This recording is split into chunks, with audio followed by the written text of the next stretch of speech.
Números, livro de Números, capítulo 11, 33 a 35.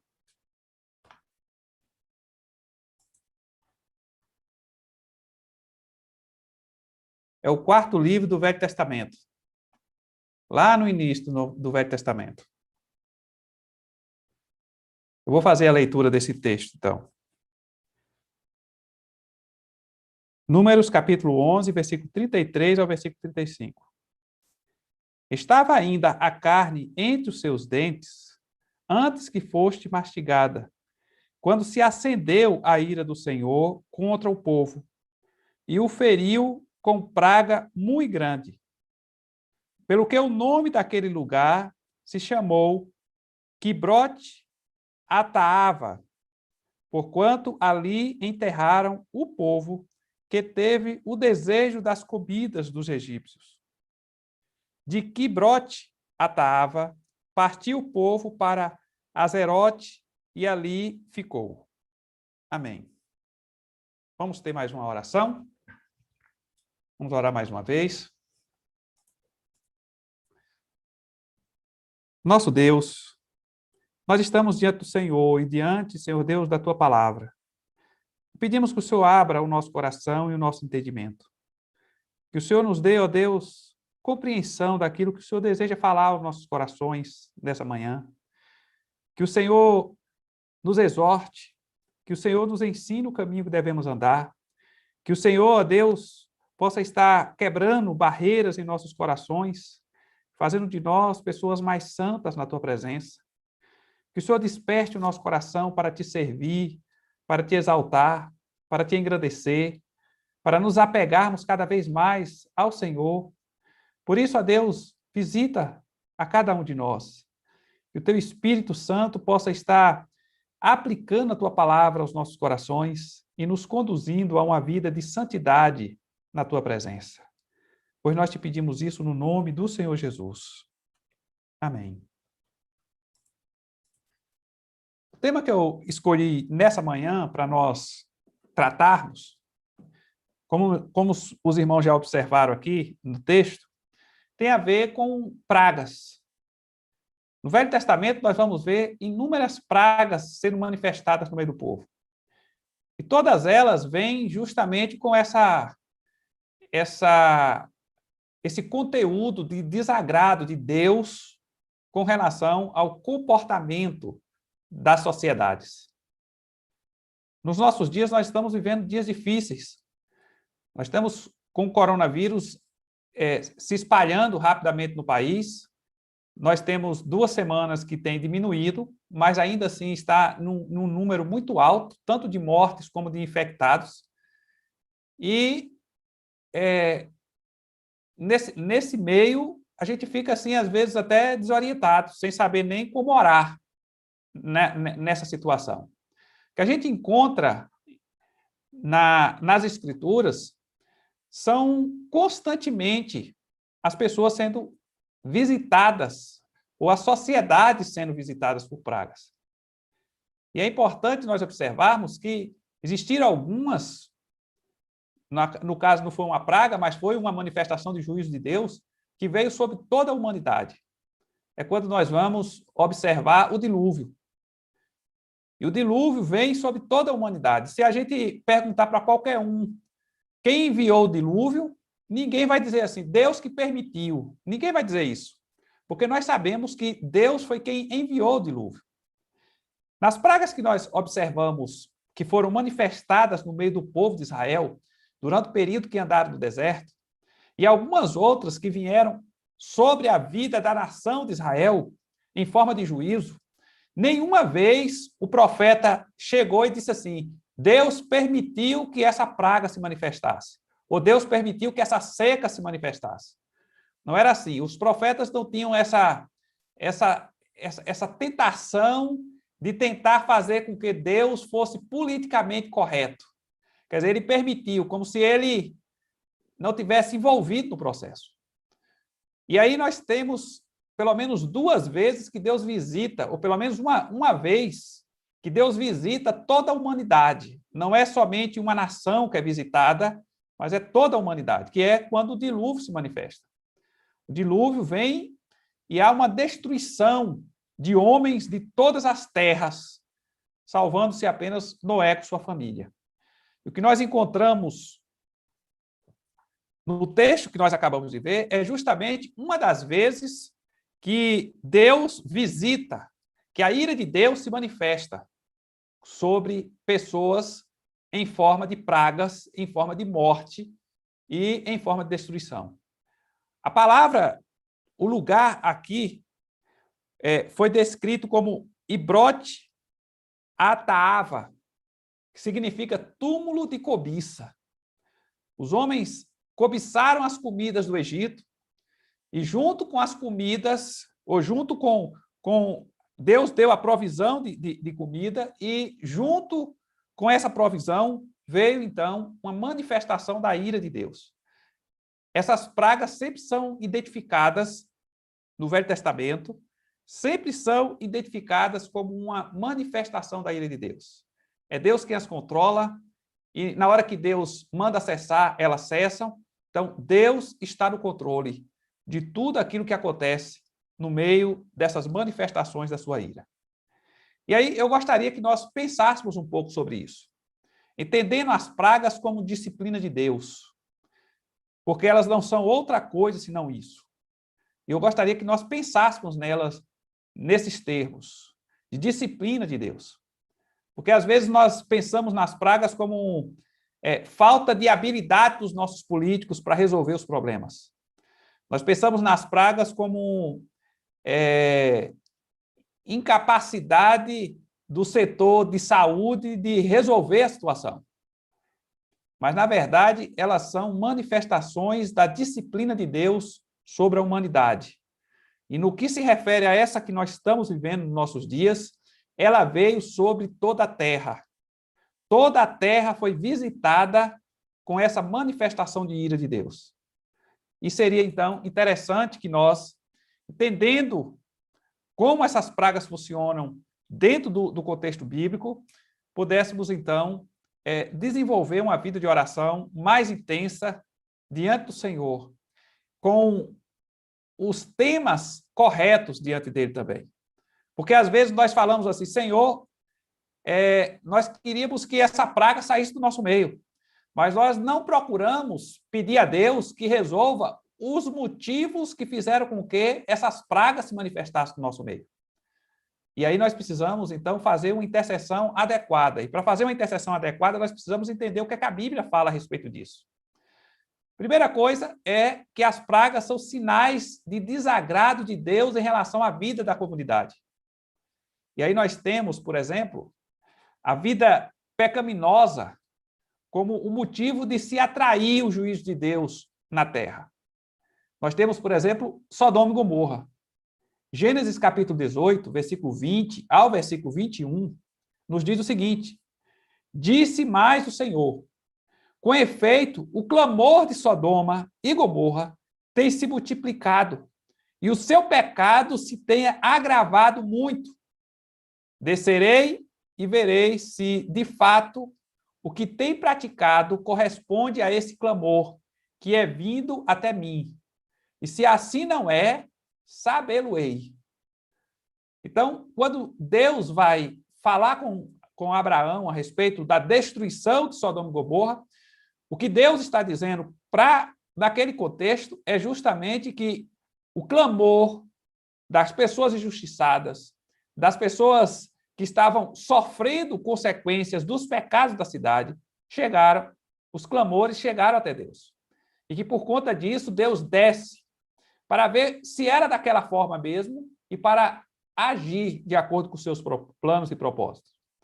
Quando os anjos de Deus chegam na casa de Ló, a gente observa que o contexto era de depravação total mesmo. O que nós encontramos, então, uma sociedade completamente depravada. E o juízo de Deus que vem sobre a sociedade em forma de fogo, de destruição, e as cidades ficam completamente destruídas por conta do juízo, da manifestação de juízo de Deus. Uma outra experiência interessante é quando Faraó pega Sarai, a mulher de Abraão. É interessante nós observarmos o que é que se diz a respeito dele em Gênesis capítulo 12, versículo 17. Diz assim: porém o Senhor puniu Faraó e a sua casa com grandes pragas por causa de Sarai, mulher de Abrão. O que a gente encontra aqui nesse texto é justamente a praga vindo como uma forma de juízo de Deus e de disciplina de Deus. Alguém pode dizer assim, mas Deus só vai disciplinar os dele. Não, a Bíblia nos fala que Deus disciplina todas as nações. Todas as nações. A nação de Israel era disciplinada quando vivia uma vida pecaminosa, mas Deus disciplinava as outras nações também. Deus não tolera pecados, e o homem não foi feito para viver em pecado, o homem foi feito para servir a Deus. Não importa se esse homem reconhece isso ou não. Deus tem controle sobre todas as coisas. Faraó fez o que era inadequado diante de Deus e Deus o visitou com pragas. E é por isso que Faraó vai atrás de Abraão, é por isso que ele entrega Sarai, é por isso que ele bota uma comitiva para acompanhar Abraão até a saída do Egito, até os limites do Egito. Não queria Abraão de forma alguma dentro da terra dele. Por quê? Porque as consequências do pecado de Faraó contra Abraão vieram sobre toda a sua casa, em forma de pragas. Depois depois nós vamos ver uma outra experiência interessante na experiência do próprio Abraão, que Deus pune Abimeleque, rei de Gerar, com esterilidade por causa de Sara. Olha só o que é que diz aqui em Gênesis, capítulo 20, versículo 3 ao 7, e depois do versículo 17 ao versículo 18. Deus, porém, veio a Abimeleque em sonho de noite e lhe disse: vai ser punido de morte por causa da mulher que tomaste, porque ela tem marido. Ora, Abimeleque ainda não a havia possuído. Por isso disse: Senhor, matarás até uma nação inocente. Não foi ele mesmo que me disse: é minha irmã? E ela também me disse: ele é meu irmão? Com sinceridade de coração e na minha inocência foi que eu fiz isso. Respondeu-lhe Deus em sonho: bem sei que com sinceridade de coração fizeste isso. Daí o ter impedido eu de pecares contra mim e não te permiti que a tocasse. Agora, pois, restitui a mulher a seu marido, pois ele é profeta e intercederá por ti, e viverás. Se, porém, não lhe restituíres, sabe que certamente morrerás, tu e tudo o que é teu. Agora, olhe só o que é que acontece aqui. Esse homem está envolvido num processo de adultério. E um simples adultério atrai sobre ele o juízo de Deus. E ele entendeu que não era somente sobre ele que esse juízo viria, mas sobre toda a nação. Então, o que a gente observa aqui é que a ira de Deus se manifestaria em forma de morte por causa de um adultério. E é assim que funciona.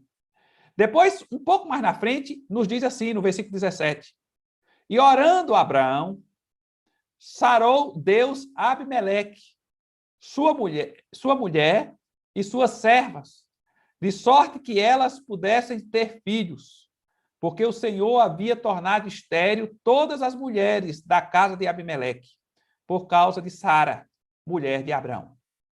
O que nós encontramos aqui, então, é o pecado atraindo juízo para uma casa, e uma vez que aquela casa continuasse endurecida, e o juízo veio em forma de esterilidade, mas uma vez que essa casa continuasse endurecida, a ira de Deus se manifestaria em forma de morte, não somente do líder da nação, mas de todos os seus liderados. O que nós encontramos, então, é a ira de Deus se manifestando dessa forma. Então, aqui não se diz assim, Deus vai permitir que isso aconteça. Não, o texto está dizendo claramente que é Deus mesmo que iria fazer. É Deus quem faz e é Deus quem controla. Os irmãos de José entendiam que o pecado atrai juízo. Olha só o que é que diz em Gênesis, capítulo 42, versículo 21 ao versículo 23.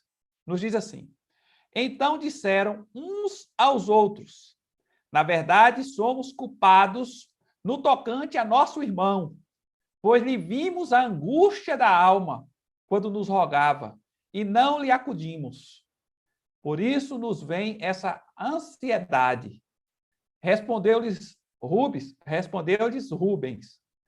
não vos disse eu, não pequeis contra o jovem, e não me quiseste ouvir, pois vedes aí que se requer de nós o seu sangue.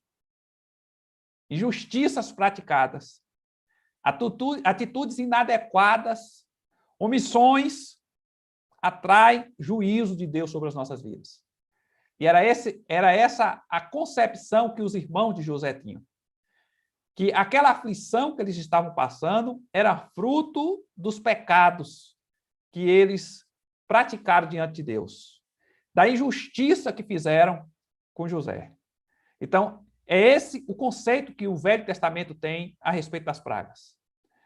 Fala-se também que o juízo de Deus na terra vem em diversas formas.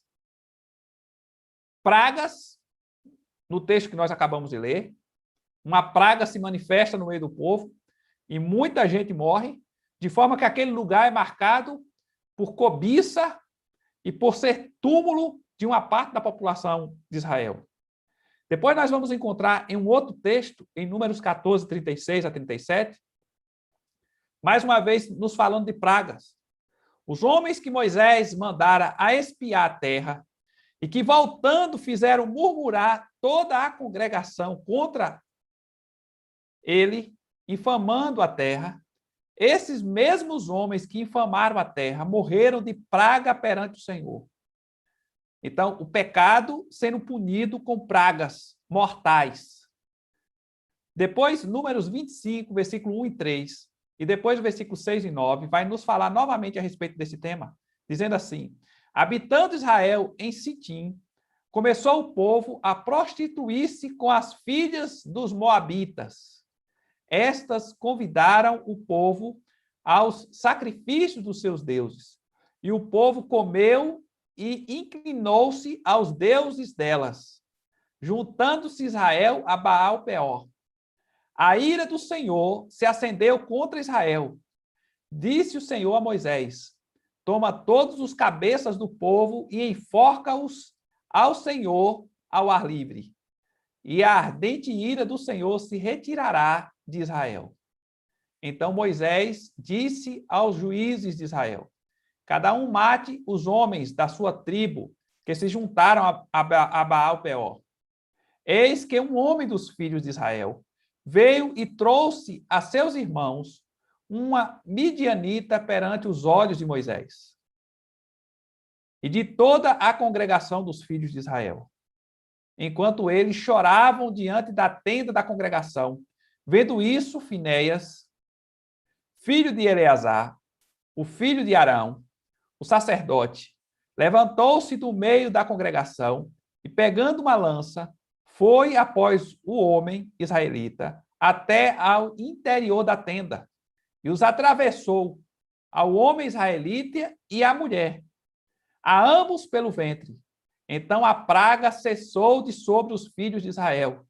Os que morreram da praga foram 24 mil. 24 mil pessoas morrendo. E o indivíduo, e no meio de tanto choro, de tanta agonia, o indivíduo traz uma mulher para se prostituir com os homens de Israel. E aí o zelo de Finéias acaba fazendo cessar a praga. Mas o que nós encontramos aqui é justamente essa manifestação de juízo de Deus vindo em forma de praga. 2 Samuel, capítulo 24, versículo 15 ao 17, também vai nos falar a respeito de uma praga que Deus mandou. Então enviou o Senhor a peste a Israel, desde a manhã até o tempo que determinou, e de Dan até Berseba morreram 70 mil homens do povo. Estendendo, pois, o anjo do Senhor a mão sobre Jerusalém para destruir, arrependeu-se o Senhor do mal e disse ao anjo que fazia a destruição entre o povo: basta, retira a mão. O anjo estava junto à eira de Araúna, o Jebuseu. Vendo Davi ao anjo que feria o povo, falou ao Senhor e disse: eu é que pequei, eu que procedi perversamente. Porém, estas ovelhas que fizeram? Seja, pois, a tua mão contra mim e contra a casa de meu pai. Ao anjo do Senhor, pois ao anjo do Senhor a mão sobre Jerusalém para destruir, arrependeu-se o Senhor do mal e disse ao anjo que fazia a destruição entre o povo: basta, retira a mão. Deus é quem tem o controle. Davi pecou e o pecado de Davi trouxe consequências sobre toda a nação. E muita gente morreu naquele dia. 3 dias de morte constantes.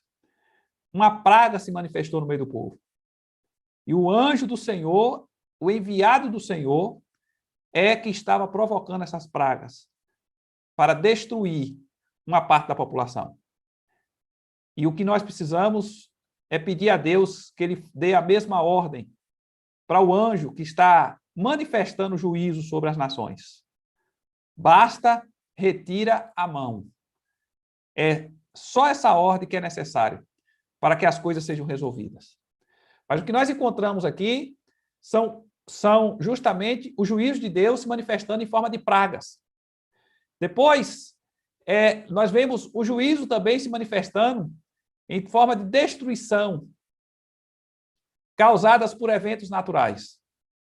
E aí nós temos a destruição que eu já mencionei antes, que é o dilúvio, um evento natural, mas que é algo providenciado por Deus para destruir a humanidade. Aliás, destruir a humanidade não porque foi preservada em Noé, mas para destruir aqueles que viviam a vida pecaminosa na presença de Deus. O dilúvio vem como uma manifestação natural e destrói. 2 Samuel 21, 1 e 2 vai nos falar a respeito desse juízo que se manifesta também de formas usando os meios naturais. Houve em dias de Davi uma fome de 3 anos consecutivos.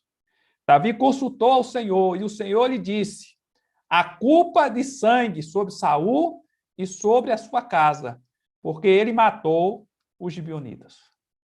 A fome, a seca, a destruição, que vem de forma natural, é consequência do pecado de Saul contra os gibeonitas, da injustiça que foi praticada.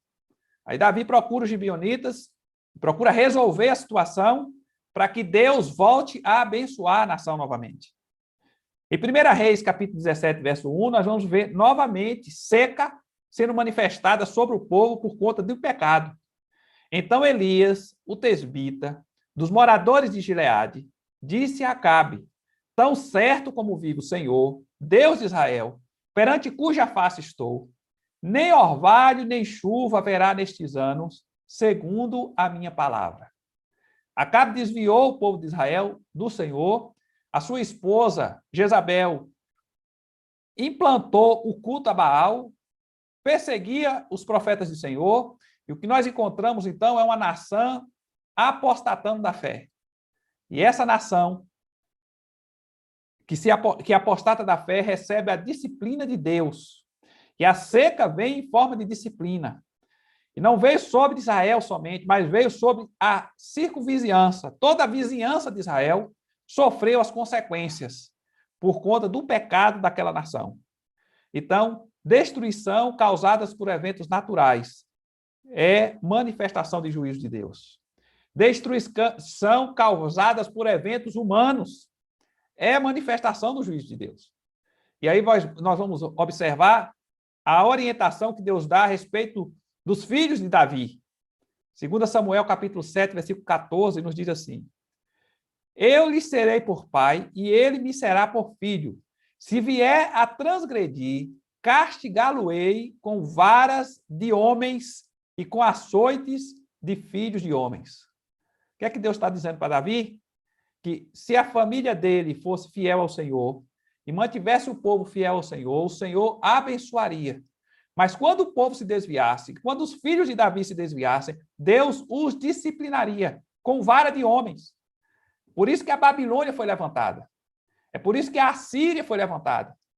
E é por isso que todas as nações que se levantaram contra Israel no decorrer da sua história, se levantaram como forma de punição, de juízo de Deus que veio sobre Israel e sobre Judá. Então, o que nós encontramos é eventos humanos sendo controlados por Deus para punir pecados, para punir transgressões. Depois, o Salmo 89, versículo 26, e do versículo 30 ao 34, também vai nos dar informação a respeito dessa promessa que Deus faz para Davi. Ele me invocará, dizendo, tu és meu Pai, meu Deus e a rocha da minha salvação. Versículo 30. Se os seus filhos desprezarem a minha lei e não andarem nos meus juízos, se violarem os meus preceitos e não guardarem os meus mandamentos, então punirei com vara as suas transgressões e com açoites a sua iniquidade. Mas jamais retirarei dele a minha bondade, nem desmentirei a minha fidelidade. Não violarei a minha aliança, nem modificarei o que os meus lábios proferiram. Deus faz uma aliança com Davi, e essa aliança é com os filhos de Davi também. E o pecado dos filhos de Davi, Deus diz, no dia que eles se desviarem de mim, a minha disciplina vai vir sobre eles. Porque os planos de Deus estavam relacionados à família de Davi por conta dessa aliança que Deus tinha com Davi.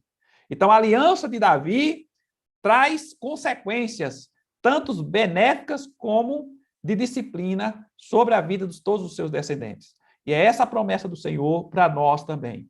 Quando a igreja se desvia, quando a igreja vive vida ímpia, quando a perversidade vai dominando a vida da igreja, a disciplina de Deus vem junto. Então, pode vir em forma de manifestações de homens, em forma de manifestações naturais, em forma de pragas e diversas outras formas. Mas é juízo de Deus que se manifesta, é disciplina de Deus que opera contra as nossas vidas, quando vivemos uma vida ímpia diante do Senhor. Essa é, então, a primeira parte do nosso estudo de hoje. Pragas são sinais de desagrado de Deus em relação à vida da comunidade. Segunda coisa que eu gostaria que nós observássemos é que o juízo de Deus cessa com o perdão ou com a consumação do juízo. Então, ele cessa somente dessa forma. Perdão ou consumação. Consumação é quando Deus alcança o nível de destruição que ele estava planejando operar na vida das pessoas envolvidas. Ou, perdão, é quando intercessores se colocam diante de Deus para interceder e buscar a misericórdia de Deus, e eles alcançam sucesso nessa empreitada. Só existem duas formas de acabar uma praga. Quando Deus consuma aquilo que resolveu fazer, ou quando ele perdoa o pecado. Essa é a orientação das Escrituras a respeito dessas pragas. No caso de Sodoma e Gomorra, o juízo se consumou destruindo as cidades. Então, o que Deus faz? Deus tira Ló com sua família e todas as duas cidades são destruídas. As duas cidades são completamente destruídas. O juízo de Deus só se satisfez depois da consumação da destruição da cidade. Mas nós temos outras experiências interessantes. Uma experiência em Números 16, versículo 41 ao versículo 50. Arão expia o pecado do povo para interromper uma praga que chegou a matar 14.600 pessoas de uma vez. Números 16, versículo 41 ao 50, nos diz assim: mas no dia seguinte, toda a congregação dos filhos de Israel murmurou contra Moisés e contra Arão, dizendo: vós mataste o povo do Senhor. Ajuntando-se o povo contra Moisés e Arão, e virando-se para a tenda da congregação, eis que a nuvem a cobriu e a glória do Senhor apareceu. Vieram, pois, Moisés e Arão perante a tenda da congregação. Então falou o Senhor a Moisés, dizendo: levantai-vos do meio desta congregação, e a consumirei no momento. Então se prostraram sobre o seu rosto.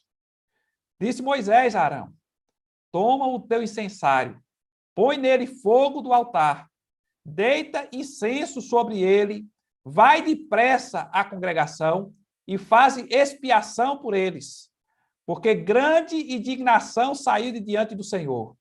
Já começou a praga. Tomou Arão com Moisés, como Moisés lhe falara, correu ao meio da congregação. Eis que já a praga havia começado entre o povo. Deitou incenso nele e fez expiação pelo povo. Pôs-se em pé entre os mortos e os vivos. Cessou a praga. Ora, os que morreram daquela praga foram 14.700, fora os que morreram por causa de Corá. Voltou Arão a Moisés e à porta da tenda da congregação, e cessou a praga.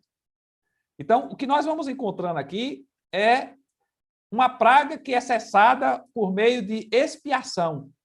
14.700 pessoas morreram naquele dia, por conta do pecado.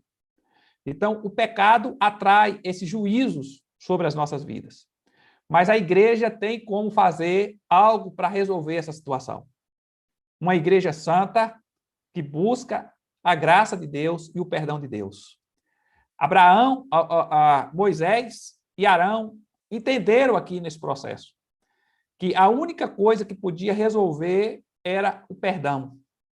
E é interessante, porque o texto diz o seguinte, que Arão saiu correndo. Quer dizer, o negócio estava feio. Mortes em cima de mortes. Num instante, 14.700 pessoas mortas. E Arão correndo desesperado, com o incensário na mão, para ficar entre os mortos e os vivos, para que a praga pudesse ser interrompida, para purificar o povo dos seus pecados. Então, nós precisamos entender essas pragas dessa forma. Só há duas formas de resolver. Ou ela se consuma, e a igreja fica assistindo à consumação dessas manifestações, dessas pragas, tanto no nosso meio como nos ambientes longe de nós, ou nós começamos a nos colocar como intercessores. E a primeira coisa é interceder pelos nossos próprios pecados, para que Deus nos perdoe, para que a graça do Senhor nos capacite para podermos interceder pelos outros. Esses pecados vão atraindo juízo.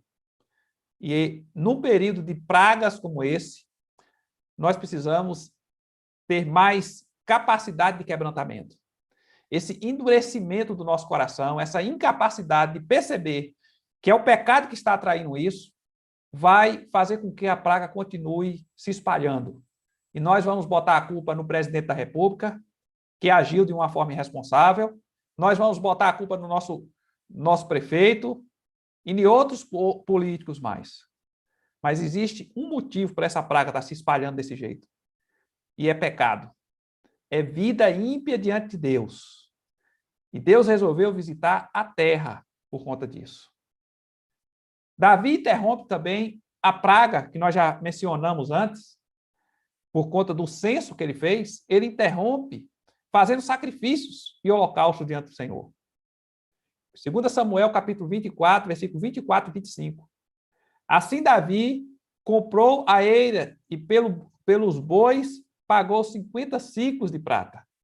Edificou ali Davi ao Senhor um altar e apresentou holocaustos e ofertas pacíficas.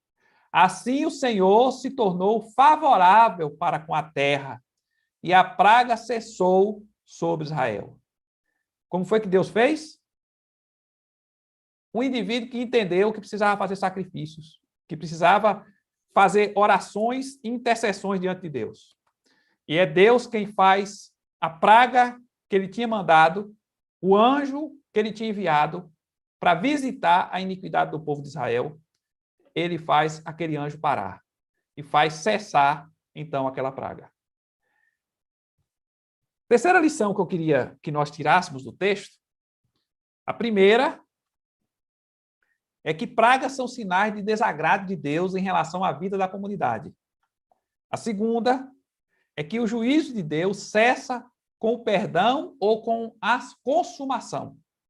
Então, ou Deus perdoa, ou ele consuma aquilo que estava para fazer. É assim que funciona e não tem outros termos. Depois, o que nós observamos é que o perdão de Deus vem com intercessão da Igreja Santa. E eu fiz questão de botar da Igreja Santa, porque uma igreja vendida, uma igreja cheia de pecados, uma igreja dominada pela vida pecaminosa da sua geração, não tem poder para se colocar diante de Deus como intercessora, para buscar purificação, buscar perdão para uma sociedade, quando ela mesma está vivendo uma vida extremamente fora dos princípios da palavra de Deus. É assim que nós vamos observando algumas experiências de intercessão. Abraão parou de interceder antes de ter a sua oração respondida, no caso de Sodoma e Gomorra, antes de ter a sua oração respondida positivamente. Ele vai intercedendo e vai buscando o perdão de Deus para aquele povo. Veja só o que é que ele diz ali, em Gênesis 18, versículo 25 ao 33. Longe de ti o fazeres tal coisa. Matares o justo com o ímpio, como se o justo fosse igual ao ímpio. Longe de ti. Não fará justiça o juiz de toda a terra? Então disse o Senhor, se eu achar em Sodoma 50 justos dentro da cidade, pouparei a cidade toda por amor deles. Disse mais Abraão, eis que me atrevo a falar ao Senhor, eu que sou pó e cinza. Na hipótese de faltarem 5 para 50 justos, destruirás, por isso, toda a cidade? Ele respondeu, não a destruirei se eu achar ali 45. Disse-lhe ainda mais Abraão, e se porventura houver ali 40? Respondeu, não a farei por amor dos 40. Insistiu, não se ire o Senhor, falarei ainda, se houver porventura ali 30. Respondeu o Senhor, não farei se eu encontrar ali 30.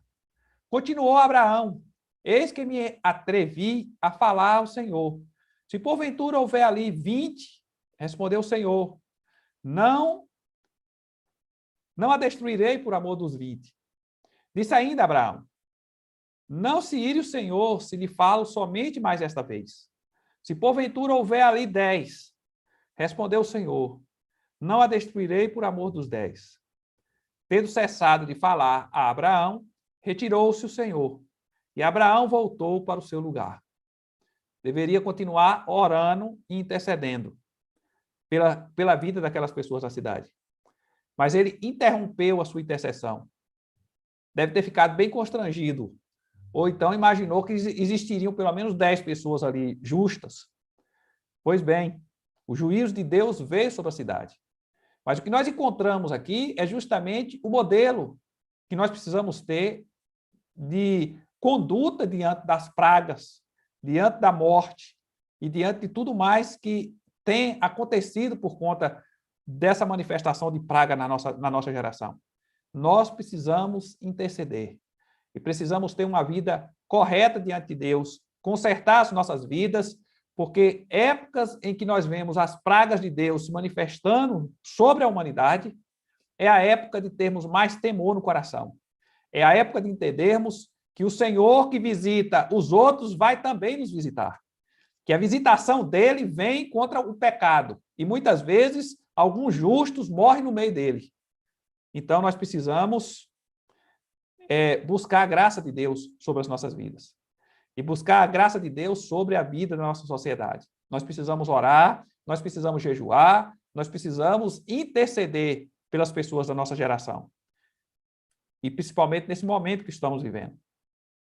É interessante no versículo 19, capítulo 19 de Gênesis, versículo 29, nos diz o seguinte: ao tempo que destruía a cidade da campina, lembrou-se Deus de Abraão e tirou a Ló do meio das ruínas, como quando subverteu as cidades em que Ló habitara. O que a gente encontra aqui é que Ló foi salvo. E foi salvo da cidade por conta da intercessão de Abraão. Eu imagino, então, que aquela intercessão que foi feita pela cidade, que foi gravada ali, não foi a única coisa que Abraão falou para Deus. Porque o texto diz que Deus se lembrou de Abraão e livrou Ló. Então, a intercessão da igreja é extremamente importante para que nós possamos ter sucesso nessas empleitadas que temos nesses períodos de praga e de manifestação de juízo de Deus sobre a humanidade. Moisés e Arão intercedem para livrar Israel de uma praga. É o que nós encontramos em Números 16, 46 a 48. Toma o teu incensário, põe nele fogo do altar, deita incenso sobre ele, vai depressa à congregação e faz expiação por eles, porque grande indignação saiu diante do Senhor, já começou a praga. Grande indignação saiu diante do Senhor. Vamos interceder, vamos orar, vamos buscar a graça e a providência do Senhor para a vida da nação. Por último, eu gostaria só de destacar uma experiência, a intercessão de Salomão. Salomão intercede para que Deus ouça a oração do povo quando for afligido por fome ou peste. Olha só o que é que ele diz aqui em 1 Reis 8, versículo 37 a 40. Quando houver fome na terra, ou peste, quando houver crestamento ou ferrugem, gafanhotos e larvas, quando o seu inimigo o cercar, e qualquer das suas cidades, ou quando o seu inimigo o cercar, em qualquer das suas cidades, ou houver alguma praga ou doença, toda oração e súplica que qualquer homem ou todo o teu povo de Israel fizer, conhecendo cada um a chaga do seu coração e estendendo as mãos para o rumo desta casa, ouve tu nos céus, lugar da tua habitação, perdoa, age e dá a cada um segundo todos os seus caminhos, já que lhe conheces o coração, porque só tu, és conhecedor do coração de todos os filhos dos homens, para que te temam todos os dias que viverem na terra que deste a nossos pais.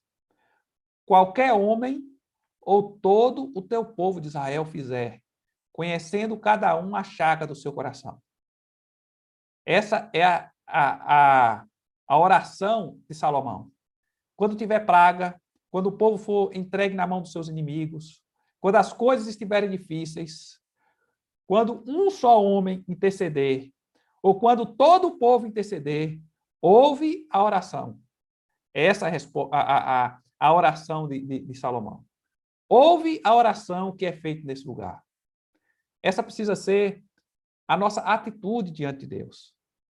Um só homem ou todos nós juntos, buscando a Deus, para que Deus perdoe os nossos pecados, para que Deus perdoe o tráfico de drogas que tem dominado na nossa sociedade, para que Deus perdoe os políticos corruptos, homens que estão roubando o dinheiro público de uma forma desavergonhada, para que Deus perdoe a igreja. A igreja tem se envolvido muito com política e tem sido manipulada por psicopatas, políticos psicopatas. Nós vamos vendo a igreja se comprometendo cada vez mais com homens que não estão vivendo dentro dos princípios da palavra de Deus. E à medida que nós vamos nos comprometendo com esses homens, vamos recebendo cargos deles. Outro dia vi um irmão que estava dizendo o seguinte: eu não estou nem aí para o que o nosso... E aí citou o político que ele estava defendendo. está fazendo de errado. O que eu me importo é que os evangélicos nunca tiveram lugar em política nenhuma. E hoje nós estamos com ministros colocados, pastores colocados como ministros pelo governo federal. E é isso que me importa. Então, nós estamos nos vendendo a troco de cargos. Nós estamos nos vendendo a troco de cargos. E aí, quando nós nos comprometemos assim com o governo, seja ele federal, estadual, municipal, nós nos comprometemos como profetas. Os falsos profetas sempre foram comprometidos com os políticos da sua época. Os verdadeiros profetas sempre foram comprometidos com Deus.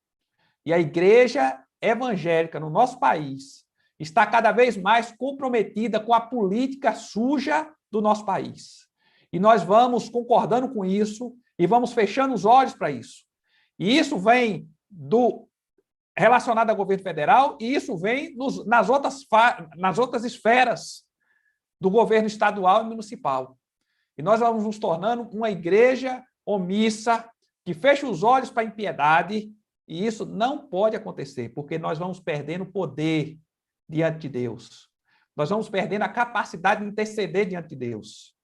E isso não é somente a nível de política. Isso aqui é só um exemplo que eu estou dando. Porque a igreja vivendo uma vida suja, pecaminosa, ímpia, perversa diante de Deus, com adultérios, com jovens e adolescentes e pessoas não casadas que são membros da igreja, vivendo vida de casado, namoros indecentes, compra e não paga, mente e faz de tudo para conseguir dinheiro de todo jeito.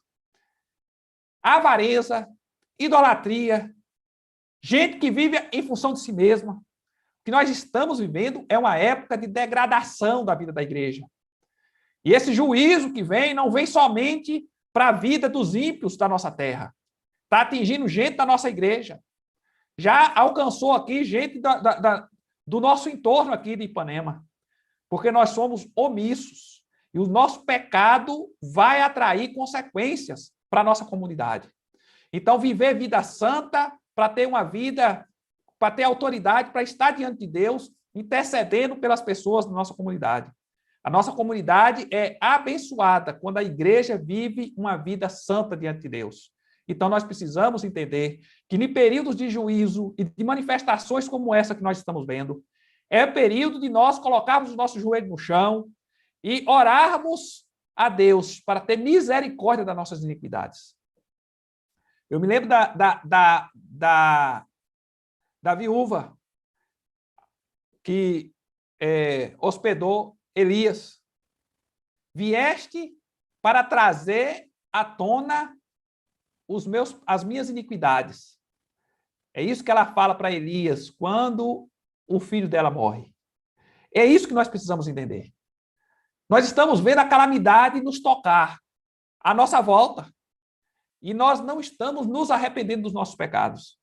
Então, o que nós precisamos entender é que ou nós nos convertemos nos nossos maus caminhos para vivermos vida santa diante de Deus, ou nós vamos ter graves consequências sobre as nossas vidas, sobre a vida daqueles que nós conhecemos, sobre a vida da nossa comunidade e sobre a vida do nosso país. E vamos ter dificuldade de interceder, tanto por esses que estão próximos como os que estão distantes. O que nós precisamos é de uma igreja santa, íntegra diante de Deus, intercedendo para que as coisas possam mudar, não somente no nosso meio, mas no mundo inteiro. A igreja precisa entender que esse juízo de Deus que está se abatendo sobre toda a terra está acontecendo por causa da impureza da igreja. Porque nós estamos cada vez mais comprometidos com o mundo e com os valores desse mundo. Nós estamos cada vez mais enlaçados, embaraçados num estilo de vida capitalista, perverso e pecaminoso. Vivendo para nós mesmos, querendo usar Deus apenas para alcançar as bênçãos que desejamos. Que Deus tenha misericórdia de nós. E que nós possamos entender que precisamos mudar a nossa vida e a nossa conduta, nosso comportamento diante de Deus. Precisamos abandonar as heresias litúrgicas que estamos adotando dentro dos nossos templos, o nosso comportamento inadequado, tanto dentro como fora do templo do Senhor. Que nós possamos nos adequar, que esse período difícil que estamos vivendo possa nos despertar para olharmos para o nosso próprio coração, discernirmos os pecados ocultos que estão dominando a nossa vida e a nossa alma, e que possamos, então, nos quebrantar diante do Senhor e clamar pela sua misericórdia, para que Ele, então, nos visite com o seu perdão e para que Ele dê a mesma ordem que deu ao anjo. Cessa a tua atuação. Para de tocar o povo. Essa é uma ordem que só Deus pode dar. E nós, povo de Deus, faz parte da igreja do Senhor, nós precisamos entender que nós somos os intercessores que vão resolver os problemas da nossa nação. As políticas públicas vão dar certo quando Deus abençoar essas políticas públicas. As vacinas vão chegar quando Deus abençoar a vida da nossa nação. Então, nós precisamos orar pela nossa nação. Nós temos um presidente que não sabe o que faz, e nós temos um monte de líderes políticos que não sabem o que fazer para resolver a situação. Mas quando Deus começar a abençoar, tudo vai ficar fácil. Eles vão até adquirir os créditos para eles. Mas nós sabemos quem foi que resolveu as coisas. Então, nós precisamos entender que nós precisamos nos quebrantar, confessar os nossos pecados e ter uma vida mais piedosa e santa na presença do Senhor. Conserte o que precisa ser consertado na sua vida e torne-se um intercessor eficiente para abençoar a nossa comunidade e a nossa nação. E não feche os olhos para a vida pecaminosa, nem das pessoas que estão à nossa volta, nem dos nossos políticos de estimação, e nem por nada mais. Que nós possamos estar com os olhos sempre abertos para sermos profetas de Deus e acusarmos os pecados da nossa comunidade e os pecados que estão à nossa volta. Para que a nossa vida esteja mais condizente com aquilo que Deus exige de nós. Que Deus tenha misericórdia de nossas vidas. Nós vamos ter, então, um momento de oração. Eu queria que você colocasse a sua vida diante do Senhor. E queria que você não somente colocasse a sua vida diante de Deus, mas depois de colocar a sua vida diante do Senhor, confessar os pecados ocultos da sua alma, coisa que ninguém sabe, mas você sabe o que é que tem feito de errado.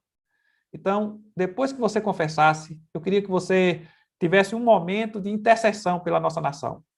E você vai interceder pelo nosso povoado, depois pelo nosso município, pelo nosso estado e pela nossa nação. E pelo mundo inteiro. Mas nós vamos seguir essa sequência. Eu queria que nós tirássemos um período de oração e vamos interceder para que Deus tenha misericórdia, porque só Ele pode fazer com que a praga cesse. Então, vamos ter esse momento de oração.